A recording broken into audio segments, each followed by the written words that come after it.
Breaking news. Are Zambians rude and nasty? Let's break it down in this video. Hey, Jason here. If you've been watching the channel, you've been seeing me now 10 years in the game as an expat slash nomad. I am on my fourth country, third continent, here in Lusaka, Zambia, the southern region of Africa. And what I started doing is sharing with you information that I've learned along this 10-year journey. But most importantly, if you're an expat or thinking about becoming one, why you should be looking at Zambia as an option because of all the opportunities that exist here. And so let's get into today's video. It's going to be talking about, is Zambia nasty and rude? Are they nasty and rude people? And I think this is very important because if you're thinking about making Zambia your home, you want to be in a place where people are nice and it is safe. And this video is actually coming from a YouTube. It's pretty much a reply to a YouTuber. The video has now made its way to TikTok, and it is going through the crazy meal. And what I mean by that is Zambians are taking offense to this video, and rightfully so. As someone who has lived in Zambia for 1 solid year now, I have permanent residency here. I have land that I have purchased and I am continuing to purchase here. I literally just came back from Eastern Province and Chasefu. I had an interview with the town council to get land out there also. And as someone who is going to be setting up businesses here, and I bank here. So I guess you can say I've been in Zambia for a while, and I probably have seen enough fair share of people to give you a somewhat accurate assumption. Now, I'm not going to take away from what the YouTuber said and what their personal experience was. However, I have to give you my experience from over a year in the things that I have noticed. So she was staying, I believe, near Livingston, because she said she was at one of the resorts and she went to a ShopRite. And she said in the ShopRite she had an issue with not getting change. And how she said it happened is the cashier asked her, do she have $10 or $10? I believe she meant kwacha, because she was coming from Zimbabwe where they use dollars. But here in Zambia, they do not use dollars. It is actually illegal for people to even give you a price of things in dollars. They must give it to you in kwacha. So the only way you can get dollars here in Zambia is by going to a bank and changing the money over. Nowhere else will they give you dollars. So let me just give you that little fact right there. So she probably meant 10 kwacha, and then she said no to the cashier, and she said the cashier said, well, you're not getting your change. That is something that will never happen in ShopRite. ShopRite is the one place in Zambia that always have change. Every till has change. They have change in the back, in the safes, I believe, also. I have never seen a ShopRite refuse to give change. They will have you waiting maybe for 10 minutes if they need to just go through each till to get the accurate change for you. Then she also said that after she said no, well, you won't get your change, she just started working on the next customer. That will never happen in ShopRite. Please hear me on that. ShopRite has to, when the cashier is dealing with you, they have to finish with you and before they can work on the next customer. Now, if they're waiting on something from the manager, then they may just ask you to step aside and let them finish with the next customer, just so the queue don't get long.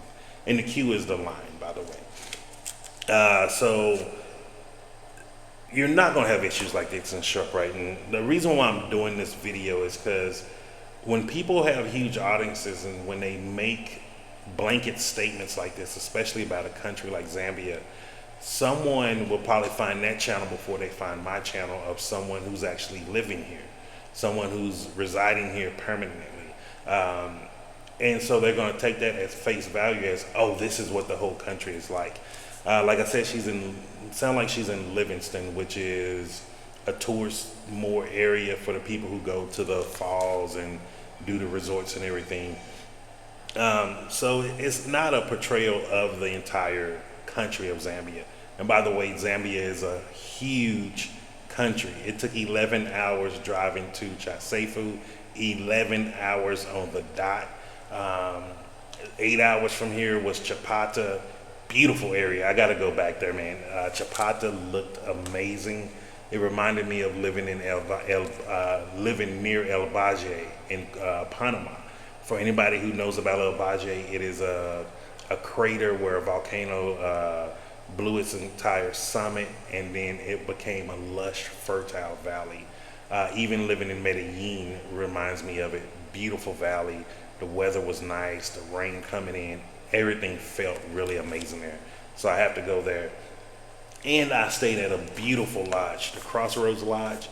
I was impressed, man. I'll talk about it later. Let me get back to this before I go off on it. And so then she also said only friendly people work in the resorts. As far as like insinuating, you're not going to find someone who's pleasant or nice to you. They're just going to be rude to you. And she even said that she asked her taxi driver, why are the people so rude here? And he said that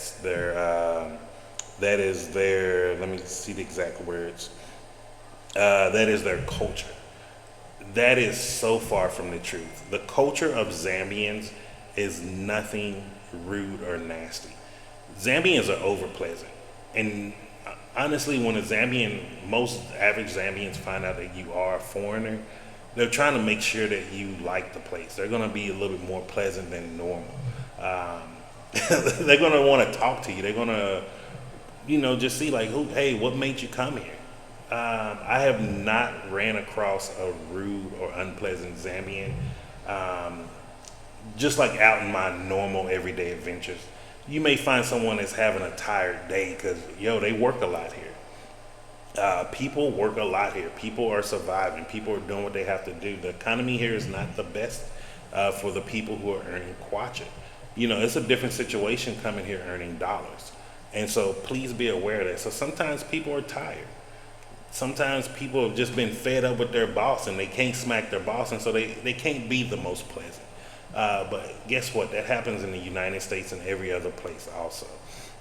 As far as the no change issue, I will say most of the times when I ran into issues dealing with no change, it's normally maybe a government place.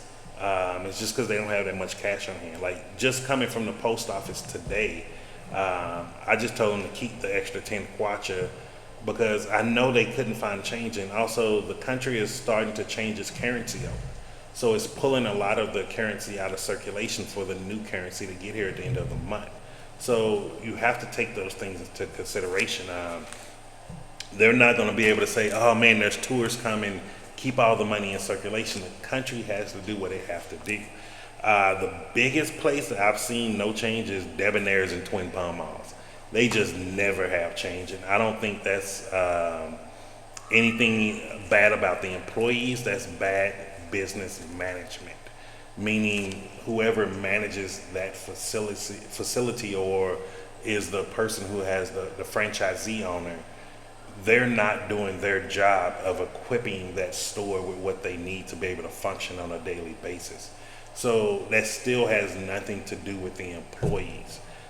Even employees that actually like, hey, maybe if you wait 10 minutes or so, we can get some change coming in. But they will never say, oh, well, I'm not giving you your change. You're not going to find that here. Also, the other issue with not having change, most people now are going cashless. They have something here called mobile money. You can use Airtel mobile money, MTN mobile money.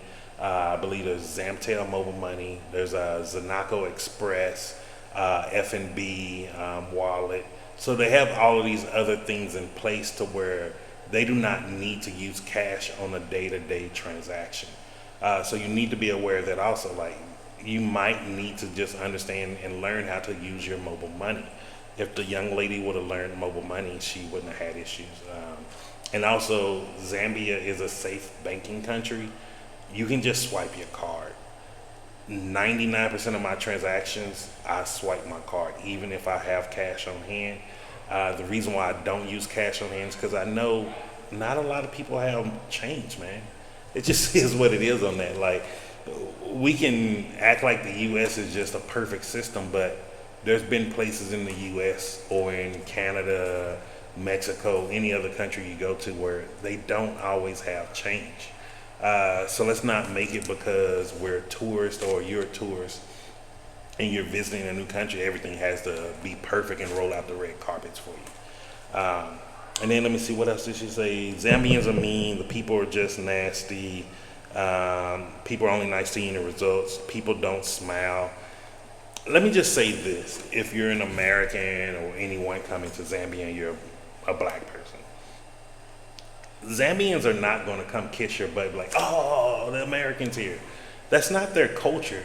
Even when I'm out in public, there's been famous artists and stuff there, and people just be like, oh, hey, that's such a so-and-so. And I'd be like, who is that? Oh, it's a famous football player. It's a musician. This person does this. They're not the type of culture that they care.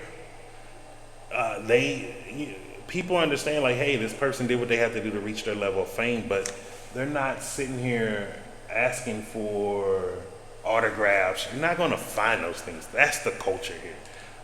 People are very nice, very respectful, very friendly. This is one of the few cultures where I will say, if you don't have money to eat, someone will feed you. Someone will cook their last food just to give you something and make sure you're okay and not even ask you for $1 in return. And mind you, I've been in the villages. I went to some of the rural areas, made it all my way up to Nakonde. There's very helpful and good people here. Where you're going, and also she compared it to Egypt. Egypt is a scammy country. That's one of the reasons why I haven't even been to Egypt yet, because I know it's a scammy country. I know how they're going to treat you as a foreigner. They'll have people that just walk around just to annoy you, so you give them money to get away from you. That is not Zambia. Zambia is not that type of country at all. It is nowhere near that type of culture. And mind you, there's over 70 tribes here. I have not ran into any tribe yet that has been just blatantly rude, disrespectful, or go out of their way to be an asshole to you. Other thing with Zambia I want to say is it's a very loving, embracing place. Like, just because you're a black American, you're going to fit in here. You're not going to be getting any preferential treatment, but people are going to just accept you as one of them. When a Zambian first sees you, and this goes for a lot of the southern region of Africa, this is why I love this region. I can't speak for the others yet. At least in Tanzania, I did not feel like I fit in. There was a big culture shock there for me. But here in this southern region, the first thing people are going to do is relate you to a tribe within that country. And then they're going to try to speak to you or appease you based off the tribe that they're assuming that you are. Once they see that isn't happening, they're going to go a little deeper, whether it's listening to your accent, listening to some of the words, seeing what type of English you're using. They're trying to understand how to relate to you. If they may say something that may come off rude to you, it's not that it's being rude. They're trying to talk to you tribal to tribal. Once they realize that doesn't work, they're going to keep breaking it down. And then when they just realize as a black person you're a tourist or you're from another country, they're going to be like, oh, are you really from America? Because you're going to look like people that they've seen. Whether it's a colored person, it's a Tonga, it's a, Lala, I think, Bimba, Tambuka. Like, it's a lot here. Like, even when I was in the Eastern Province, which is more Tambuka, there were people that looked like some of my uncles. And I was like, oh, okay. So we do look like people out here also. So don't come here with thick skin thinking, one, people need to kiss your butt because you're an American, or two, people need to give you preferential treatment. And mind you, I'm not diminishing anything of her experience. I don't know what her experience was. I can just say from my experience and the things that I've learned within this year traveling around Zambia and just living here. And I would say this, like, Lusaka is way more chaotic than Livingston. Livingston is used to people not being from there, so they're super extra nice. When I went through Livingston, even the immigration was giving me a hard time because he was like, bro, how you in Livingston and you didn't come see the Victoria Falls? And I was like, bro, it's just water falling off rocks. I'm here to see y'all. I want to talk to you all and get to know y'all. And we just laughed and had a good time, and then he went on doing his job on the bus, making sure there was no one on there that wasn't supposed to be on there without proper documentation. And that's the Zambia you're going to really fall, you're going to run into. Like, you're not going to run into this rude Zambia. Even here in Lusaka, I'll say, like, there's very few areas where people are going to try to rip you off. There's very few areas where people are going to try to scam you. Even when some of the people who do that type of behavior do it, you know it right away. And you're going to pick it up a mile away. So, like, don't stress, don't be wary. Come check out Zambia, man. It's great business opportunities here. You can buy land here very affordable. Once you come into this country legally and you get your national registration card, which is your NRC, you're pretty much a Zambian. You're just waiting your time until you can either, if you want to file for citizenship, or until you can legally file for citizenship. But once you get your NRC, you're a Zambian. Like, I tell people now, and they be like, oh, where you from? I'm like, I'm Zambian, bro. They be like, no, you're not. I'm like, bro, I'm Zambian. Here's my NRC. Once they see it at NRC, they, oh yeah, you Zambian, bro. And that's it. But other than that, you're not going to have issues here. Don't let that young lady's video make you feel like all of Zambia is going to be nasty. It could have just been her experience, and who knows how the energies, maybe Mercury was in retrograde. You just don't know. But I will say I've had a great time here. I've achieved more here in this 1 year than my entire life in the United States, with just the amount of land I've been able to purchase, the real estate development that I'm about to start up, the farming that I plan on doing in the future, all of these different things. So I just wanted to share that, because I don't want you to have such a negative opinion of Zambia, thinking this is a place you shouldn't go to. I will say any time to anyone, skip over West Africa, skip over East Africa, come here to the southern region and try Zambia out and check it out, because it's a great place, it's a safe place, and it's really good people here. If you have any questions or comments, just leave those down below. And just remember this, I'm Jason, and success is simple once you know how.